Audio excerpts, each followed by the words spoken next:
खाने में हम जहरीला पदार्थ खा रहे हैं यूरिया के खाद के द्वारा, डीएपी के द्वारा, और जो पेस्टिसाइड छिड़काव कीटाणुओं को मारने के लिए कीटनाशक डाल रहे हैं, वो हमारे भोजन में जा रहा है, पत्तियों के द्वारा, साग के द्वारा, फलों के द्वारा, दूध, दही, जो भी पशु खाते हैं उनका भी विषाक्त हो गया है। दूसरा सबसे बड़ा कारण क्या है कि वो जो खाद डाली जाती है मिट्टी में, तो इतनी स्ट्रांग है कि उसके अंदर जो जमीन के अंदर जो जीवाणु होते हैं, एक कीटाणु होते हैं जो हानिकारक होते हैं, एक जीवाणु होते हैं जो फसलों को शक्ति देते हैं बढ़ने में, विकसित होने में, फलने फूलने में।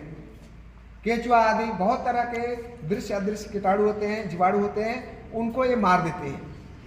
हमारी जमीन क्या होती है, कुछ दिनों के बाद ऊसर हो जाती है। अगर यूरिया खाद ना डाला जाए तो एक बूंद भी नहीं पैदा हो, पौधा जल जाएगा, वहीं सूख जाएगा।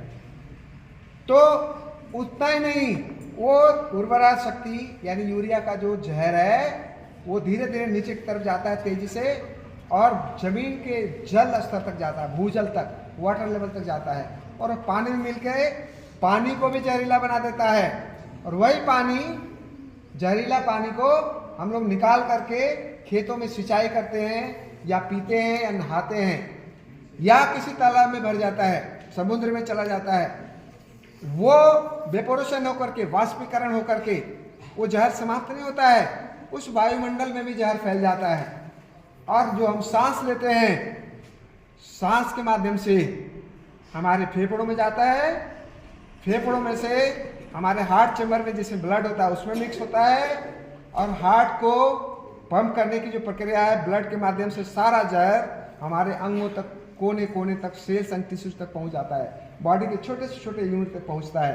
कारण क्या होता है, किसी की किडनी खराब हो रही है, किसी के 20 साल में हार्ट अटैक हो रहा है, किसी को डिप्रेशन हो रहा है, किसी को इंसोम्निया हो रही है, किसी का लो बीपी, हाई बीपी, तमाम बीमारियां हो रही हैं, जिसका एलोपैथ के पास समाधान नहीं है, दबाव है। तो हमें योग करना है, और योग का जो मौलिक बेसिक चीज है वो है मन। मन को कैसे नियंत्रित किया जाए, मन को कैसे परिष्कृत किया जाए, मन को कैसे शुद्ध किया जाए।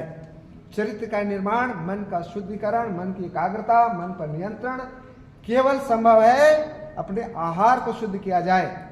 जैसा खाए अन्न वैसा होवे मन। आहार को जब तक हम ठीक नहीं करेंगे तो हम कितना भी ध्यान कर लें, कितना भी प्राणायाम कर लें, कितना भी षटकर्म कर लें, कितना भी पंचकर्म कर लें, कितना भी जितना भी आध्यात्मिक गतिविधियां अनुष्ठान कर लें, आपका भोजन भी नहीं परिष्कार कर सकता, क्योंकि जहर तो ऐसा दृश्य देख करके द्वारा जा रहा है। अगर आपके सामने ऐसा दृश्य हो, हमने एक ऐसा अभियान शुरू किया है केवल देश के कई राज्यों में, और उसके लिए हम आभार व्यक्त करते हैं इफ्को का, ऐसा इफ्को बाजार व्यक्तित्व आ जाए जिन्होंने हमें देख करके आपका समर्थन दिया है करुणा से, और हम चाहते हैं क्या से, प्रेम से, कि हमारे लिए ही नहीं, संस्था के लिए नहीं, हम सबको आभारी होना पड़ेगा इफ्को बाजार का, इफ्को का, क्योंकि इस अभियान को अगर सहयोग मिलेगा, सफलता मिलेगी तो इफ्को कंपनी से ही मिलेगी।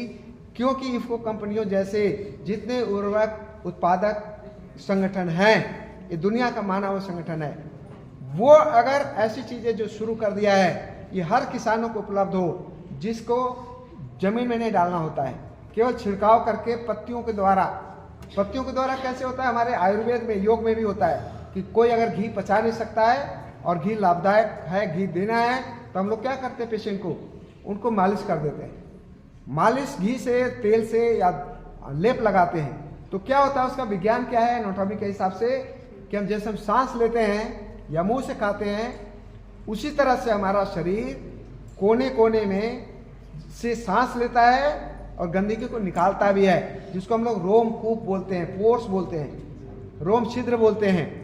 और रोम छिद्र का कनेक्शन सीधा हमारे जहाँ रक्त की नाड़ियाँ प्रवाहित होती हैं, रक्त जिसमें से प्रवाहित होता है, उससे कनेक्शन है, सीधा ड्रिल किया हुआ प्रकृति ने।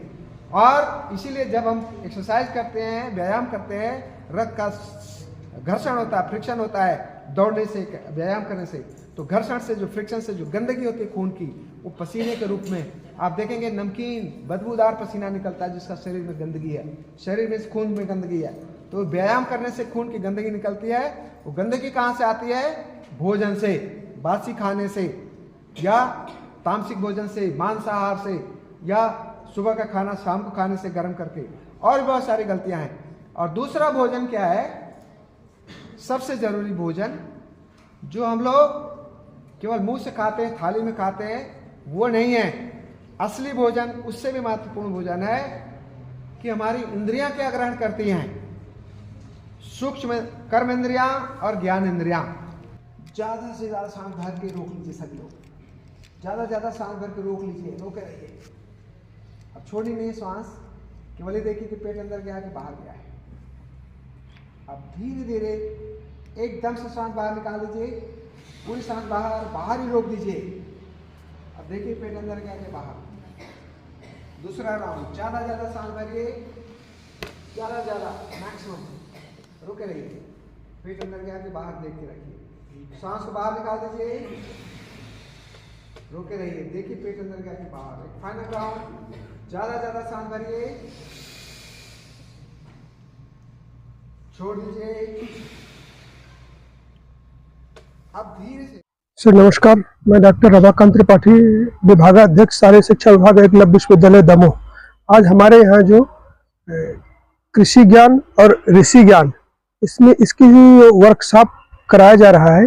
इसमें डॉक्टर सत्यनारायण यादव जी जो अर्चना फाउंडेशन से हैं, जिनका वो चेयरमैन है, वो यहाँ पर आके अपने आप को किसानों के साथ साथ छात्रों को भी योग और आहार विहार के बारे में, कैसा भोजन हमें करना चाहिए और जो पेस्टिसाइड खेतों में उपयोग किया जाता है, किसानों के लिए जो पेस्टिसाइड फसलों में उपयोग किया जाता है, उससे कैसे हमें बचना है।